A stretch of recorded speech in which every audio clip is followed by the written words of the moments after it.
Habari Tanzania, na wasalimu kwa jina la Bwana wetu Yesu Kristo.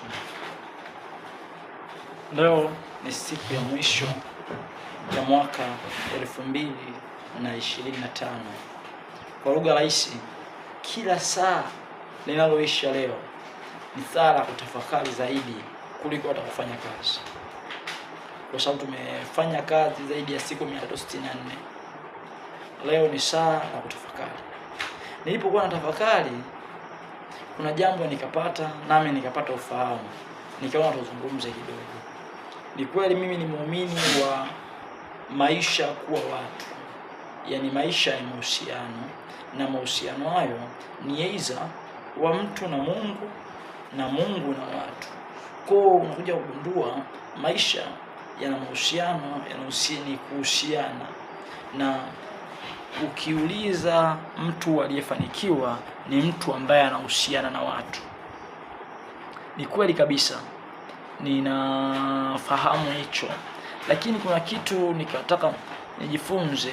Kuna kauli bora kabisa ya mimi 2025. Hii kauli niliipata kwa mwalimu Onesmo, lakini pia kwenye kitabu cha DSK Siri ya Ukuu. Anasema Mungu akikupenda, akikusamini na kukuheshimu, zawadi anayokupa ni watu. Exactly kabisa.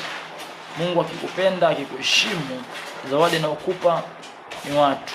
Kwenye Zaburi 2:8 anasema uniombe nami nitakupa mataifa kwa ajili yako. Lakini leo nataka nikuongezee kitu kidogo. Usimuombe Mungu akupe watu kama marafiki, muombe Mungu akupe watu kama washirika wako. Ukimuomba Mungu akupe watu kama marafiki, manake unamuomba Mungu akupe watu kama washindani wako. Kwenye uhalisia, marafiki zetu wengi ni washindani wetu, lakini washirika wetu awawi. Yani mtu akiwa partner wako, manake nini? Mnanyanyuka pamoja. Partners, ukiwa na hisa 10%, ana 90% kwenye kampuni, mnanyanyuka pamoja. Yeye atapata tu share yake na utapata share yako. Hata kuonea wivu kwa nini umepata 90%, yeye ampata 10%, kwa sababu ni partners. Kampuni inanyanyuka pamoja, na grow together.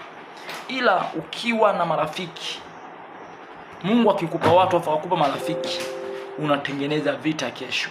Kwa hiyo ninatamani utakavyoomba usiku ya leo kwamba Mungu naomba unipe